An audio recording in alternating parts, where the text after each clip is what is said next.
Here's Gilgeous-Alexander. McCollum staying with him. Spins, gets inside. Left-handed off the glass. Oh, what a sweet move. Giddey, tough spot. Backdoor. What a pass. What a play. And J-Dub picks the pocket of Trae Young. He'll take it himself. This is Udart. You're listening to the Uncontested. Hello, everybody. And welcome to the Uncontested Postgame Podcast Edition. I am your host for tonight, Justin, as the Thunder beat the Miami Heat 107-100. Before we dive in, I want to let you know that we are proudly part of the Blue Wire Podcast Network and brought to you by Spark and Dave's Hot Chicken. If you don't already, be sure to subscribe wherever you get your podcast and leave us a 5-star rating. You can also find us on Twitter, Instagram, YouTube, Facebook, and TikTok. Tonight, I am joined by Jacob to break this one down. What's up? A big win in OKC, a comeback win, something we've gotten very used to as Thunder fans. A game in which the Thunder had a very poor first half, trailed by as many as 16, I believe it was, and then kind of just put the clamps on and cruised to a fairly drama-less victory down the stretch. Really impressive performance from this Thunder team. Jacob, hit me with what's your one big takeaway at the top of this one? Man, Justin, I have a lot of takeaways from this one. If I have to choose one, I'm going to say defense. That second half was absolute clamps. The Heat are known league-wide for their physicality, how like the never say die attitude, we'll get some dudes off the street and we'll come in and we'll stab you with a knife, like just craziness. Yes. And I thought, especially in that second half, the Thunder just matched the physicality and really took it to Miami. There's a handful of plays stand out.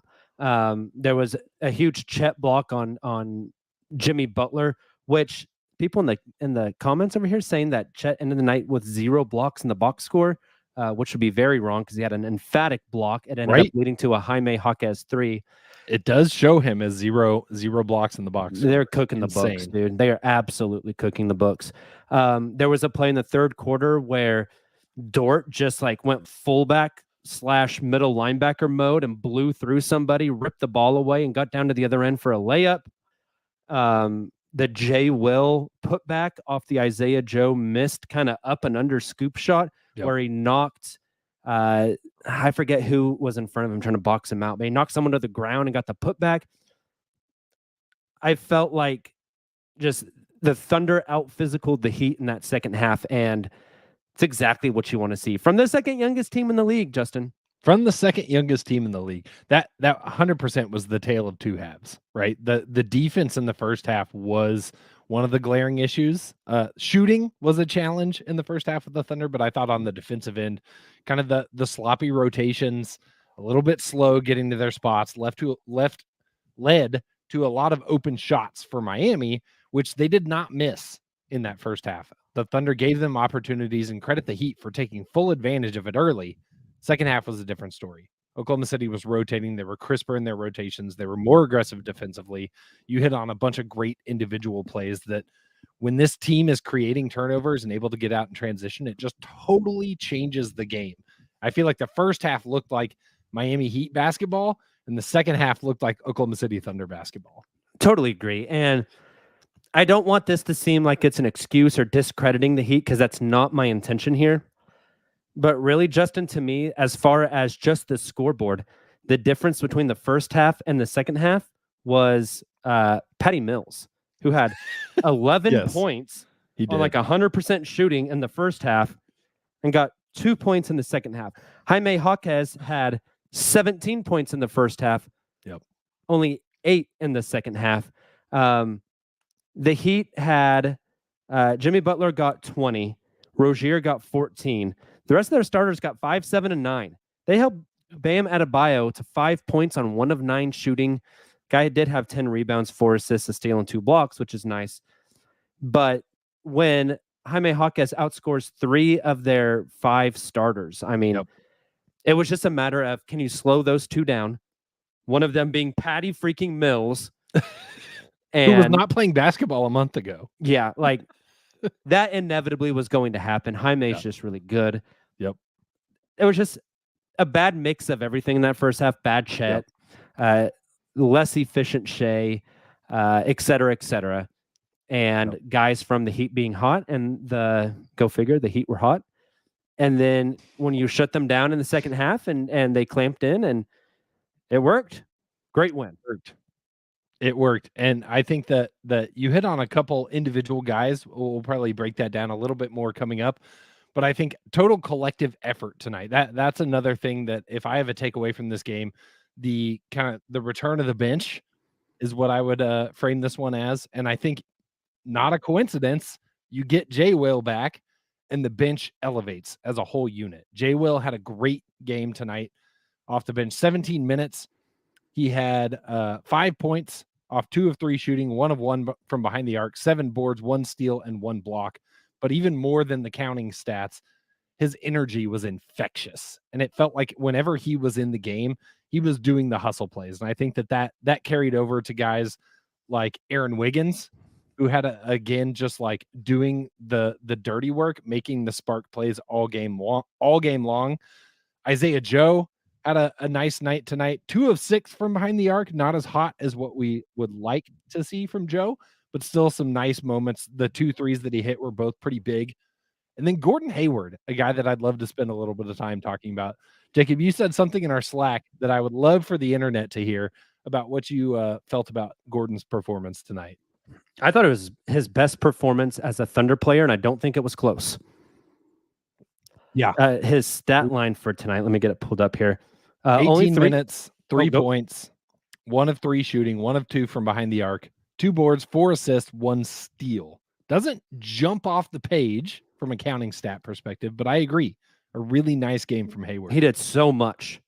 Moving the ball, like fighting for rebounds, playing really good defense. Like he just felt like the first game where he felt like he fit. Mm-hmm. You know, it didn't feel forced or weird. It just felt like it fit tonight, and I think that's a really good sign.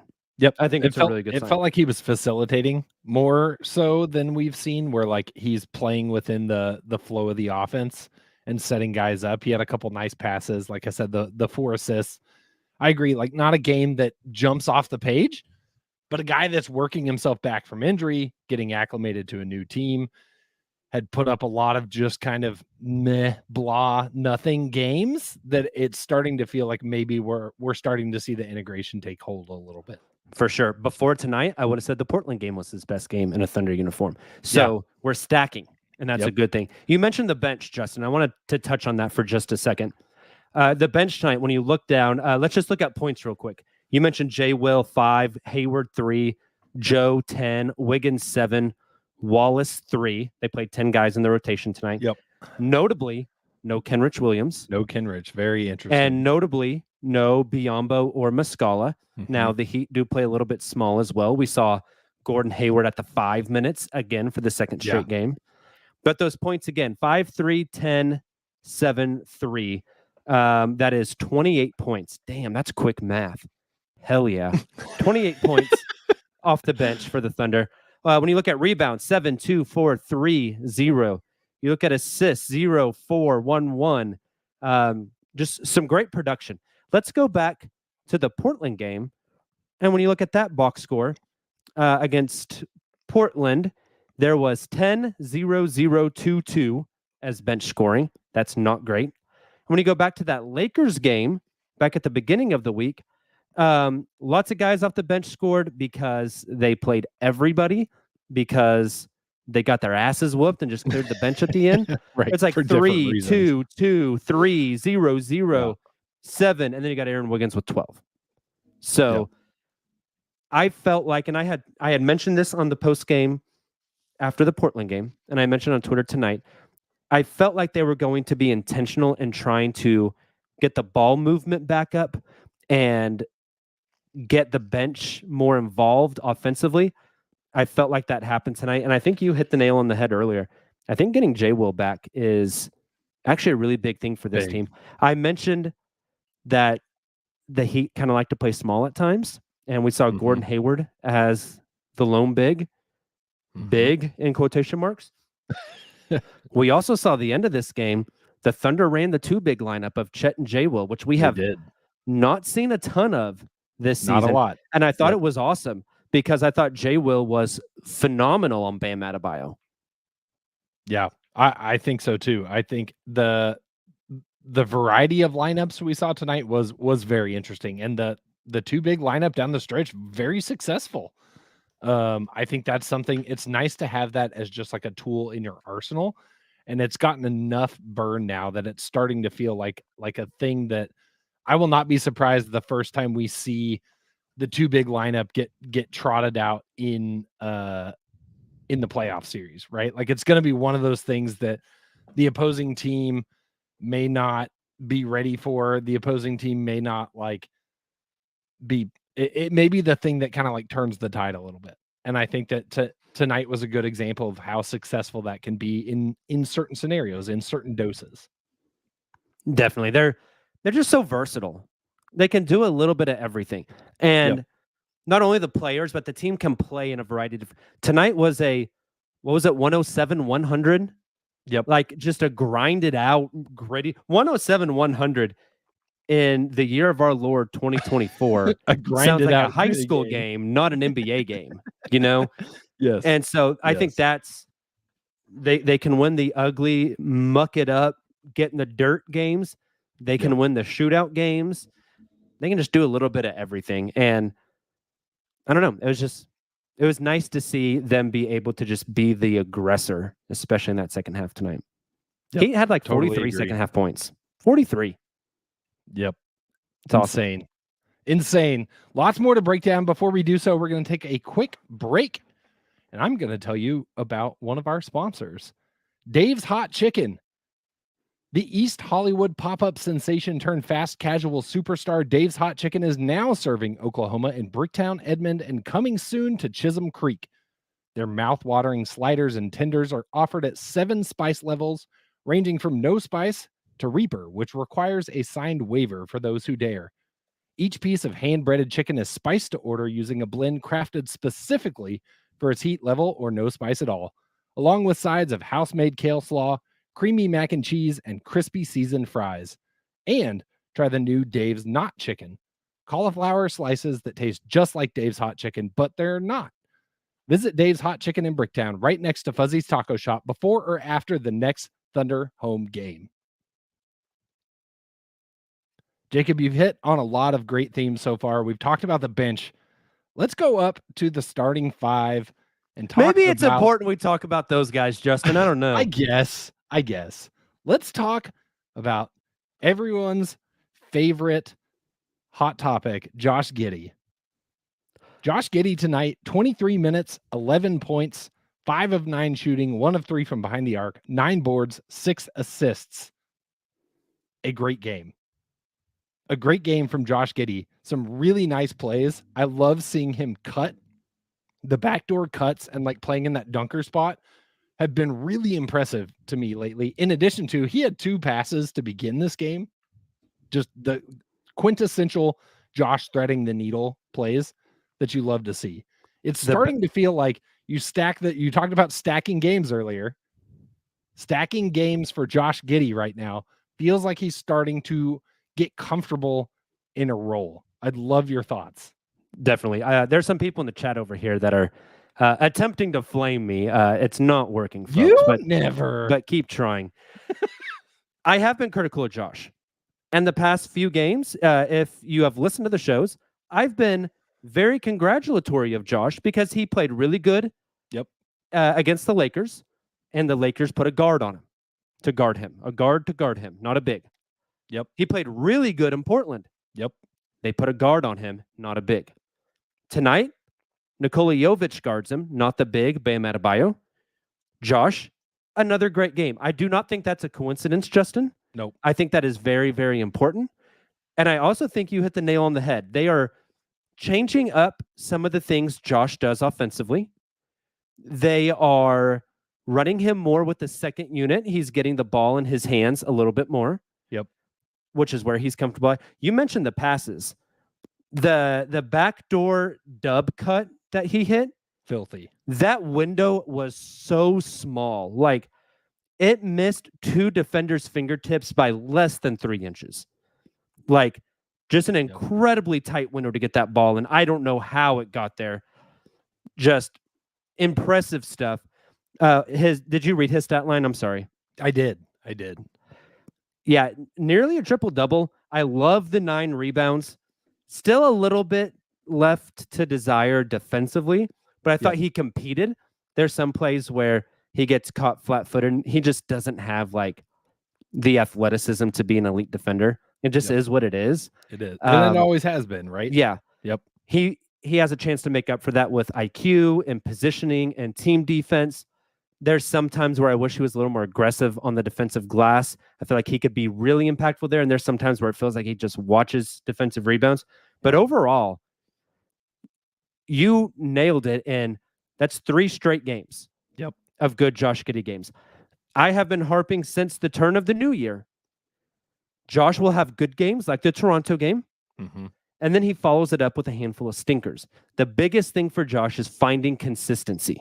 Yep. 3 games now in a row, too small of a sample size, but I'd rather 3 good games in a row than 3 bad games in a row. Right. And that's what we've got. I'll be interested to see if that continues Sunday against Memphis. But it feels like finally Josh is starting to stack some games. And I don't know if you have noticed this, Justin.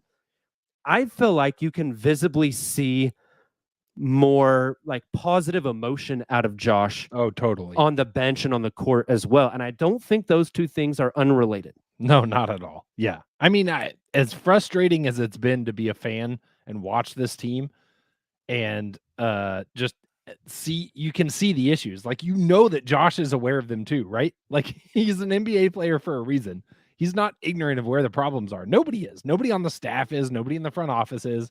Nobody on X.com is more aware of these issues than Josh Giddey himself, right? So to see him kind of find a footing and succeed and find a little bit of success, like you've got to love that for him, right? Like, as painful as it's been just for the discourse on Twitter, it's got to feel like a relief. And I hope, like you said, if he starts to string this together, this is the perfect time to turn it on. If you're going to turn it on, do it heading into the playoffs. Like, totally, this is where it starts to set in. He ramps up, then Thunder are golden. Speaking of golden, Shai Gilgeous-Alexander tonight, 37 points, 13 of 25 shooting, 2 of 7 from behind the arc, 9 of 11 from the stripe, 5 boards, 6 assists, 1 steal, 2 blocks. He ties Kevin Durant for most 30-point games in a season at 47. The kicker, Thunder have like 20 more games. Yeah. Think you might break it, Justin? I think there's a good chance. At the end of the game, like, Shai did a ton of awesome stuff. And then at the end of the game, I couldn't even keep up with it. He came down. He had Caleb Martin on him. He went left side of the lane, drove in, planted that foot, stepped back, sent Caleb Martin somewhere off near like Shawnee. The best. And just banged it on him, just busted his ass. Yep. And I tweeted about it. And as soon as I hit send on the tweet, they had got to stop. He came down, got the switch to get Terry Rozier. I had to dig for that name Rozier. For a second. Got Terry Rozier on him, step back, bang the 3 on him, just shit on both of them. And back-to-back 5-0 run by Shai in like 30 seconds that just won the game. Just flat out, like, that was the end of the basketball game. Shai said for him to, and then and here's the thing that really impresses me, Justin. He did that in back-to-back possessions. The next time down the court, he sets a screen for Dub, backs out, and motions, go do your thing. Mhm. Dub gets to the rim, gets the layup to really seal it. Yeah, great. Let me finish. tell you something. If I'm one of the top 2 leading candidates for MVP and I'm busting everybody's ass and I'm at 37, Yeah. I'm not touching that basketball. I am getting that basketball and that bitch is going up. Yeah. And for him to have like the wherewithal and just the understanding to be like, hey, I'm going to step out. Now it's Dub's turn. You get the mismatch, go cook. And to have that faith in his teammate. As a wise man once said, Justin, my whole life is consistent. Dude, what a bar he dropped in the post-game interview.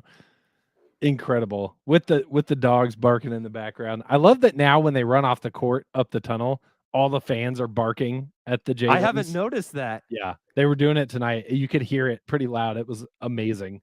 That's incredible. I love it. I love it. Maybe on the flip side of things, let's talk about Chet. A rough game from Chet tonight. Looking at his stat sheet, 7 points, 3 of 9 shooting, 1 of 4 from behind the arc, 3 boards, 3 assists, apparently 0 blocks. That's bullshit. I think that not a great game from Chet, but maybe not a terrible game either. I don't think the stats tell the full story. Had some good moments, but definitely feels like he wasn't able to kind of establish his presence in this one. Curious your thoughts. Yeah, I just felt kind of off from the word go. Not quite there.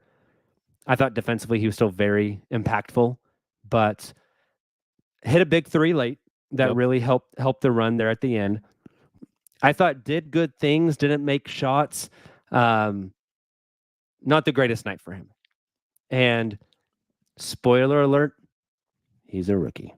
I know when you see what Wembanyama's doing, you see what Chet's done all season, you see what Jaime Jaquez did tonight, it can kind of like make us forget a little bit. Mm-hmm. Like, Chet is a rookie.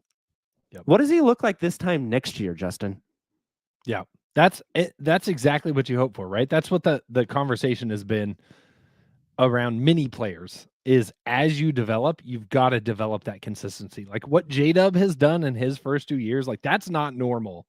Most guys, as a rookie, up and down, have really bright moments. Like those first few games post All-Star from Chet, phenomenal. Felt like he was coming to snatch the Rookie of the Year chain off of Williams' neck. Since then, not great. Like not nearly at that level. He's gonna go through another stretch where he looks incredible again. As he moves into year 2, you hope to have more good, less bad. As he moves into year 3, you hope to have even more good, even less bad. And that's the progression. And it's the guys that don't make that progression that usually don't last in the league. It's not due to talent. It's not due to ceiling. It's due to consistency and output. And that we've seen lots of guys come through the Thunder and not last because of that. Chet has a long way to go. You can't make that determination in their rookie season. But I think that it is a growing pain that I think as you look at this team, again, kind of getting ahead to the playoffs, he's going to have to find a little bit more consistency, or that could be, we could be sitting here looking at a playoff series where, a stinker from Chet might be a reason why, or a contributing factor to why the Thunder lose. And that's just going to kind of be part of being on a team this young. Totally agree. He's also played every game this season, which is incredible. Also, I think is a huge aspect. Like, I don't know how many games Jaime Jaquez has played. Victor Wembanyama definitely not played every game this year. Yep. I think that kind of wears on you as well. So, just a lot of stuff to take into account. But the best game from Chet? No. Impactful? Yes. Yep. Agreed. With that, let's take another break, and then we'll be right back to wrap this thing up. But first, I want to tell you about Spark. Spark joy at Scissortail Park's family-friendly joint, Spark. Dive into their menu of burgers, bites, and cold delights. Don't skip the must-try BLC burger, pink fries, frozen peach club special, and rotating custard flavor of the month. Located directly west of the Paycom Center, Spark is the best spot to hit before or after a Thunder game. We all know 2 scoops or even 3 scoops of custard is better than 1, so be on the lookout for Spark number 2 and 3 coming to Chisholm Creek and Nichols Hills later this spring and summer. All right, Jacob, we've covered a lot of players. We've covered a lot of things. I want to know, kind of looking back at this week at a higher level, on a bigger picture scale, how are you feeling about the Thunder as they head into Sunday's matchup against the, why am I blanking? Memphis Grizzlies. Memphis Grizzlies. How are you feeling about the Thunder, kind of what we've seen this week as a whole? Pretty good. I got to shout myself out. I'm currently 3-0 this week. Maybe I know what I'm talking about. Solidifying that lead. There's a chance maybe I know what I'm doing here. Like the Lakers game is what it is. Mm-hmm. The Portland game, I don't know if you had a chance to listen to whenever I did the solo shows Wednesday. This Portland team at this moment with this roster at this point in the season reminds me so much of the Thunder 2 years ago. Totally agree. Very, very similar. The Thunder still gritted out. Then tonight, just the grittiness of the win. I think they come out, they beat Memphis on Sunday as well. I think they're in a great spot and they're trending in the right direction. Yep. Next week is a really interesting week for this team. And I think it will tell us a lot. They have some tough stretches coming up. And I kind of love that because it's a good way to ramp up. It's going to get them prepared for the playoffs for sure. So I think this upcoming week will be good. They're all just kind of finding their role, finding their groove, finding what they're good at. I think Josh Giddey, knock on wood, hopefully this isn't just a good 3-game stretch. Hopefully this is the rounding of a corner for him. Yep. We mentioned Gordon Hayward. Hopefully it's a rounding of a corner for him, or the ramp up is like going according to plan. Yep. He's also been playing more minutes. His spot in the rotation has shifted a little bit. Yep. I think that's all intentional. They feel like they're in a really good space as we progress. And as I say that, Justin, the Cleveland Cavaliers just beat the Minnesota Timberwolves in overtime, which means the Thunder have sole position of number 1 in the West again. Crazy. I don't know. Like, we haven't talked about this as more than offline, but Cat going down for the Timberwolves. Oh, we have not mentioned that. That's true. In like, not that you ever want to see an injury, especially to a guy like Cat, but man, the door is open for the Thunder to be the 1 seed in the NBA playoffs. It's there for the taking. Mm-hmm. And now the Nuggets are really good. Nuggets are coming on strong. They beat Boston last night. That would be Thursday night. The Clippers are starting to falter. Who would have guessed?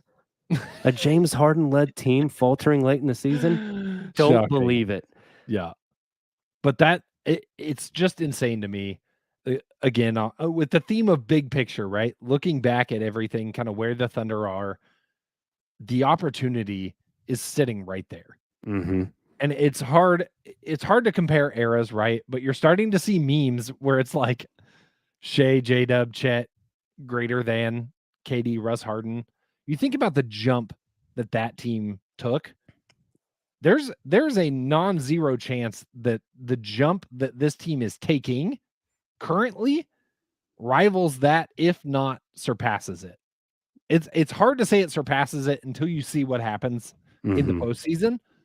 But what they're doing right now is so impressive. And like, you can say you thought they'd win, X number of games preseason. You could say they thought they'd take what kind of jump, but like really looking at things and saying the Thunder have a very real possibility of being the 1 seed in the Western Conference heading into the NBA playoffs, a year removed from winning 1 game in the play-in, a year removed from Chet Holmgren's injury.